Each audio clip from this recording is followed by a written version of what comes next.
ഹരി ഓം. യദാ ന കുരുതേ ഭാവം സർവഭൂതേഷ്വമംഗളം സമദൃഷ്ടേസ്തദാ പുംസഃ സർവാ സുഖമയാ ദിശ.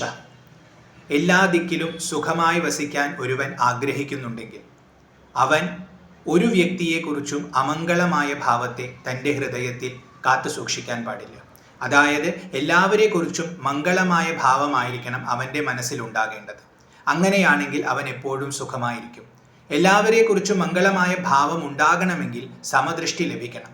ആ സമദൃഷ്ടി എന്തെന്ന് ചോദിച്ചാൽ, ഈശ്വരനാണ് എല്ലായിടത്തും വ്യാപിച്ചിരിക്കുന്നതെന്നും ഓരോ വ്യക്തിയിലൂടെയും പ്രവർത്തിക്കുന്നത് ഒരേ ഈശ്വരനാണെന്നും കാണാൻ ശ്രമിക്കുക. അത് സാധിക്കുമ്പോൾ എല്ലാവരെക്കുറിച്ചും നമുക്ക് ഈശ്വരീയമായ ഒരു ഭാവമാണ് ഉണ്ടാവുക. അതായത് എല്ലാവരെക്കുറിച്ചും മംഗളമായ ഭാവമാണ് ഉണ്ടാവുക. അങ്ങനെയുള്ള നമുക്ക് എല്ലാ കാലത്തും എല്ലാ ദിക്കിലും ഒരേപോലത്തെ സുഖം അനുഭവിക്കാൻ സാധിക്കും എന്നാണ് ഈ സുഭാഷിതം പറയുന്നത്. ഹരി ഓം.